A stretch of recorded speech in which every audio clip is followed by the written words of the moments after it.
5 hours में आ जाता है। उसके बाद जॉ फेशियल मसल्स पे 4 to 5 आवर्स में आ जाता है। देन नेक थोरैक्स पे, नेक और थोरैक्स पे आ जाता है 5 to 7 आवर्स में। फिर उसके बाद अपर लिम्ब 7 to 9 आवर्स। फिर एब्डोमेन, एब्डोमेन और लोअर लिम्ब में 9 to 11 आवर्स। स्मॉल मसल्स में, स्मॉल मसल्स फिंगर तो इनमें जो है ये आ जाता है 11 to 12 आवर्स में। ठीक है, क्लियर?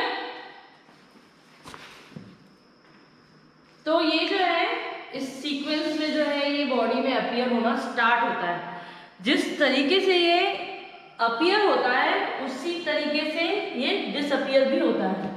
पहले जैसे आईलिड से लेकर हम स्मॉल मसल्स तक आते हैं, फिर जब डिसअपीयर होता है तो ये रिवर्स में ऐसे ही जाता है। पहले स्मॉल मसल्स जो है वो रिलैक्स होती है, फिर abdomen, lower limb, upper limb, उसके बाद नेक थोरैक्स, उसके बाद जॉ और फेशियल मसल्स और आईलिड्स, ऐसे करके रिवर्स में ये रिलैक्स होना चालू होती है। ठीक है, अब हम देखेंगे कि है ना इसकी जो फैक्टर्स कौन कौन से इसको इफेक्ट करते हैं। तो इसको इफेक्ट करने वाले फैक्टर सबसे पहले तो इन्वायरमेंटल, इन्वायरमेंट सबसे ज़्यादा इफेक्ट करता है। हमने कूलिंग ऑफ बॉडी में भी यही देखा था कि कौन कौन से फैक्टर में सबसे पहले जो इन्वायरमेंट जो है वो इफेक्ट करता है, इन्वायरमेंट इफेक्ट करता है।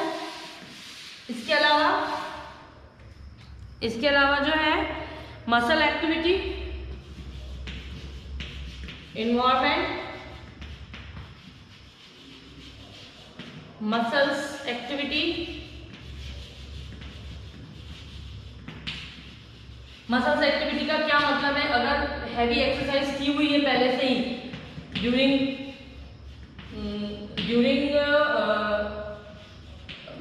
मतलब डेथ से पहले, ड्यूरिंग नहीं ये बोलेंगे, अगर डेथ किसी मर्डर की वजह से हुई है और उसके पहले बहुत ज़्यादा डिफेंस किया गया है, तो डिफेंस करने के दौरान क्या होगा कि मसल एक्टिविटी बहुत ज़्यादा होती है।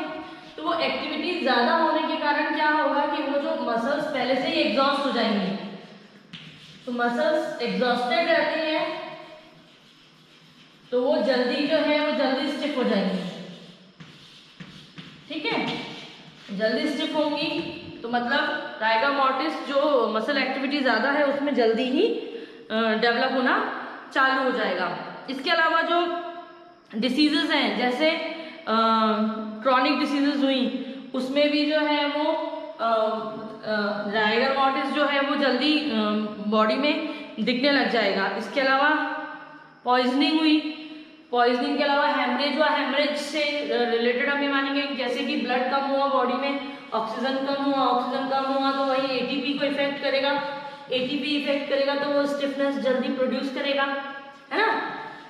तो उससे जो है हेमरेज के कारण हम इसलिए जो है स्टिफनेस जल्दी बॉडी में दिखने लग जाती है। एग्जॉशन है ना, इसके कारण एग्जॉशन मतलब मसल एग्जॉशन के कारण। उसके अलावा निमोनिया, लंग्स की कोई डिसीज हो, लंग्स की डिसीज होगी तो उसके कारण जो है ऑक्सीजन पहले से इफेक्टेड रहेगा, ऑक्सीजन इफेक्टेड रहेगा तो अगेन ये प्रोसेस होगी।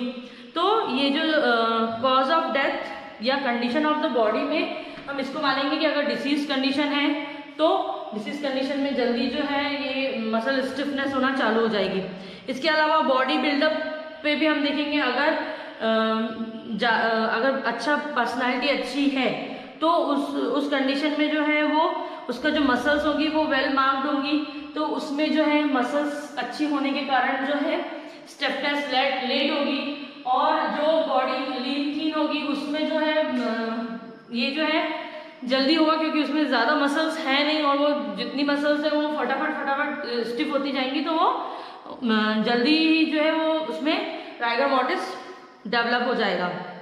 एज के अकॉर्डिंग भी देखते हैं, जो लेस देन 7 मंथ के जो बेबीज रहते हैं, फीटस रहते हैं, उनमें जो है उनकी मसल एक्टिविटी इतनी नहीं होती है, तो उसके कारण उनमें जो राइगर मॉर्टिस है वो जल्दी डेवलप नहीं होता है इन कंपैरिजन टू फीटस, जो 9 मंथ का फीटस होता है उसके। और एडल्ट जो होता है उनमें भी जो है उनकी चूँकि मस्क्यूलेचर अच्छा रहता है, तो उसमें भी जो है राइगर मॉर्टिस जो है वो बहुत स्लोली डेवलप होता है। अब इसका हम देखेंगे medico legal importance of rigor mortis. सबसे पहला तो ये हो गया कि it is the sign of death. ये तो सबसे पहला पॉइंट हो गया इसका कि ये साइन ऑफ डेथ है। इसके अलावा इसकी जो ड्यूरेशन है, इसका जो एक्टिव मायोसिन जो प्रोसेस जो हमने देखा, उससे इसका टाइम असेसमेंट जो है डेथ का वो भी इजीली किया जा सकता है। अच्छा, पोजीशन जो है, पोजीशन भी बॉडी स्टिफनेस के कारण जो है पोजीशन को भी असेस किया जा सकता है। अगर बहुत ज़्यादा किसी पर्सन ने एफर्ट लगाया है, बहुत ज़्यादा वो बचने की कोशिश किया, डिफेंस किया है, तो उसके हाथ उतने स्टिफ हो जाएंगे, या वो डूबने से डेथ होगी तो उसके हाथ एकदम मुट्ठी बंधी रहेगी, और ग्रासेस जो है वो हाथ में हो सकती हैं, तो वो स्पाज्म होने के कारण वो लॉक हो जाएगी, तो उसमें हमें मालूम पड़ जाएगा कि ये कहाँ पर इसकी डेथ हुई थी। तो प्लेस भी हम इंडिकेट कर सकते हैं, पोजीशन से हम समझ सकते हैं कि जिस वक्त उसकी डेथ हुई पर्सन की, वो उस वक्त किस पोजीशन में रहा होगा। इसके अलावा जो है उसमें ये देखने को मिलता है कि अगर डेड बॉडी जो है वो कैटाबरिक स्पाज्म उसमें है कि हीट स्टिफनिंग है, हीट मतलब जलने के कारण स्टिफ हुआ है, या कोल्ड स्टिफनिंग है मतलब कोल्ड एक्सेसिव कोल्ड वेदर के कारण स्टिफनिंग हुई है, या उसमें गैस स्टिफनिंग हुई है, एक्सेसिव गैस के एक्यूमुलेशन के कारण स्टिफनिंग हुई है, तो उससे भी हमको वो अंदाज़ा लगता है। तो ये हमारा जो टॉपिक था राइगर मॉर्टिस, ये आज फिनिश हुआ है। अब हम नेक्स्ट लेक्चर में जो है क्या पढ़ेंगे, अलगार पढ़ चुके हैं हम, और राइगर हमने अभी पढ़ लिया। अब हम पढ़ेंगे राइगर मॉर्टिस मतलब पीएम स्टेनिंग आफ्टर डेथ। ठीक है।